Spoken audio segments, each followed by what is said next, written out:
Hey, what's up YouTube? It is Andrew from TeamBlacktopYGO here.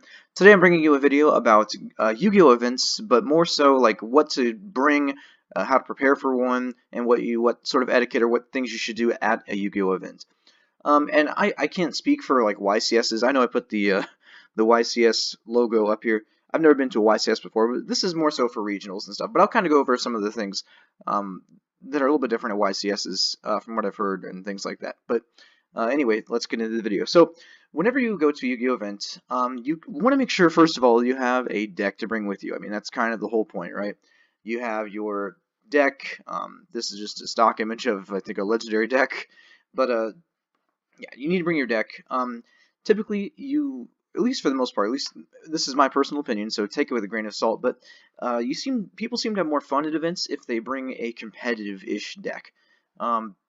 Or at least a deck that they've spent a lot of time building and playing with and playtesting, and one that they've worked really hard on. I think that's really important too, to bring a deck that you want to play to an event. That way you have a good time. Some people like to say, well, competitive players are players that win a lot. They never have fun. It's just all about winning for them. And that's not true at all. I've never been a very great player as far as my competitive streak has went. The best I've done at a regional has been break even. I've gone 500 at a regional. That's about it. But I had a lot of fun doing it, and I imagine all the people at the top tables have a lot of fun too. It's a lot of fun to win, for sure. So yeah, so you of course want to have a deck, and then to register, we have to have the registration form. So the one on the left here, I know the images are kind of grainy, but the one on the left here is the deck list form. So you can see it has the monster cards, spell cards, trap cards, and your side deck, and your extra deck there. And if you go to the website and filled out online, and you click on the link at yugiocard.com or whatever, you can fill that online and print it out, and it'll have like the typed names of everything in there, which is really convenient. It saves you a lot of time for having to write out everything individually, and also it's a little bit easier to check the spelling if you can like type it in, and then if you see a mistake, erase it and fix it before printing it off. So that's really good there. And then, of course, the one on the right is the trading card game registration form from Konami. This is what you have to fill out if you want to play at the event. And it's hard to see in this picture, but there's a box to the right that says check if it's like your first regional you've been to or first event you've been to. And so you just do that. I don't think it really pertains to anything much, but you have to fill out these two forms. You have to have them if you want to play in the tournament. And, of course, at the tournament, whenever you register, they'll check this. They'll ask for an ID or whatever. And then they'll ask for that, and then they'll have your deck list, and they'll read through that and make sure it's all correct and everything. That's it. And the reason they do this is so that they have like a documented form of what you're playing and what your information is. That way, if you mess up, you like forget to put a card in there that you said you had in there or something like that, they can check that right there. So that's what those things for. It's very important that you have those before going to a regional. And like I said, I recommend filling them out in the browser or whatever, and then printing them off. Next, of course, you want to have at least $20. Now, I assume since you're playing Yu-Gi-Oh! And you're building a deck, that you're going to have at least 20 bucks to spend on the entry fee to this tournament. And some people think that's a little steep, but keep in mind the following things. When you enter an event, whether it is a regional or a YCS, you get 5 packs of the most recent core set. So, for example, right now, if you go to a YCS or a regional, you'll get 5 packs of Soul Fusion. Now, in a couple weeks, you'll get Savage Strike or whatever, but right now it's Soul Fusion. And also, a whole game shop, a game store or whatever, a whole card store is taking their entire day, spending it with a bunch of people wanting to play Yu-Gi-Oh! And that's a really big thing for them. That takes a lot of time and dedication to do that. And it's important when you're at these events to like thank the people for that. It's important to be very courteous to them. Sometimes, like a lot of times, people from the shops will be the judges at the events, if it's a regional especially. And it's important to be courteous to them. And of course, what else to bring to an event is to sort of, sometimes you want to organize a trade binder, right?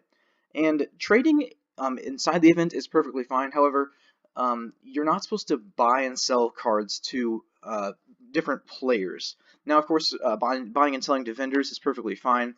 You can do that usually outside of the room that the event is going to be in. But selling to players is you shouldn't do that. Because I don't know if I think it's Konami policy, but they have the ability to kick you out of that tournament. And the reason why is because it's kind of disrespectful to the people who are throwing the tournament, or who are putting on, who are sponsoring the tournament. It's disrespectful to them because they're going to have a card shop or a vendor right outside the doors there. So don't buy and sell in the in the building or in the room or whatever, but trading, that's perfectly fine. So next, what else do you have to bring? You should put your deck in the deck box, and I would recommend having like, I know this is a basic Ultra Pro you see here on the left, but have a nice deck box. You want to keep your cards well protected, and you don't want to have one of those deck boxes that's like a multi-deck box. You want to have all of your cards in the same deck box. Your main, your extra deck, and your side deck should all be in the same box. That prevents any confusion that your opponent may have. I mean, if you pull out like a big thing of cards with different decks, and you just pull out one of them, your opponent could be like, is that the deck that you were signed up to play with or whatever? And then you'll have to do a deck check, and that'll take so much longer or whatever. So just, yeah, have one box to keep them in. And also, you should bring extra sleeves as well. These are really important. If one of your sleeves becomes damaged or dirty during the course of an event, your opponent can call you out for that, saying you have marked cards or whatever. Which, I mean, if you're a good duelist and you want to play this game, you're usually not going to do that. It'd be dumb of you to do that. So always bring extra sleeves, just in case one of your card sleeves becomes dirty or damaged. And yeah, and always make sure don't get like the Yu-Gi-Oh sponsored or the Konami sponsored. I'm not sponsored, but Konami design sleeves. They always suck. Get some like Ultra Pro, Dragon Shield. There's all sorts of other ones that are really good too. So yeah, bring some extra sleeves, and you also want to bring a playmat. And as you see here, this is a really nice Cosmo one from Yu-Gi-Mation. I think I might have to buy this one, to be honest. It looks really good. So yeah, make sure you have a playmat. I mean, you don't have to have one per se, but it's always good to have one to keep your cards protected and things like that. And if you have an unmarked or an unzoned playmat like the one you see here, make sure you have a field center. The one in this picture is a Mekk-Knight Spectrum Supreme Field Center, and you can get these, I think, from different vendors, and like, yeah, I think that's how you get them. And honestly, you could also just use the token as your field center, or sometimes just a random card sleeve as your field center. But that's only really if you have unmarked zone, or if your mat is unmarked, it doesn't have any zones on it. If your mat has zones, it should be perfectly fine as it is. But remember, just to have that field center just in case. Additionally, if you have if you have like tokens and other things, make sure you bring those along with you as well. Also have a pen and paper with you. Konami really, or the people that run these events really don't like you using calculators. I mean, you can use one. They're not gonna I don't think they're gonna say anything about it to you. They're not gonna punish you for it. But it's preferable to have a pen and paper. That way you can keep track of the life points as a hard copy, and you know exactly what was taken away at what points. You can kind of go back if there's a problem and check where the life point differences occurred and things like that. Also, don't use your phone or don't use any device capable of communication for taking life points on. This will result in a game loss. I'm very certain it will. If a judge catches you using your phone for a calculator, or even using like, I guess, your smartwatch for a calculator, they will call you out for that. Don't have your smartwatch on you. Have your phone silenced in your pocket or in your bag. That's the best place to put it. Just, yeah, don't have your phone out. Use pen and paper. It's highly recommended that you do so. And also, yeah, like I said, other things like tokens, your dice that you're going to need. Although I think it is illegal to like do a rock paper scissors thing. Most everybody has dice to figure out who's going to go first. Usually be like high roll or something. So yeah, just bring some dice. Bring your token cards if you have tokens that you need to use. Other stuff, you know, like if you need coins for, like, if you use coin flips or something in your deck, which is kind of weird. I don't know anybody who's running anything with coin flips right now. And I just now noticed this picture of dice on here. There's like 3 5s on that one and 2 2s on that one. Anyway, but yeah, make sure you bring your materials there. Now, while you're at the event, so here's some things to remember while you're at the event. I already sort of talked about, you know, don't have your phone out, don't have your smartwatch on you or whatever. It's also important to, especially at YCSs, to don't like record or do anything inside unless you have a press pass. I know a couple of YouTubers got in trouble for this last year. I think one of my favorite Yu-Gi tubers, Farfa, he got in trouble because he was recording video inside of a YCS without any sort of press pass or anything like that. So make sure, if you're going to be doing that, get one of those. Be respectful to your opponent. And don't be afraid to call the judge if you think your opponent's cheating or you think there's something amiss, or if you have a ruling question. They'll oftentimes offer you an extension on your game if it takes too long for the judge to answer the problem.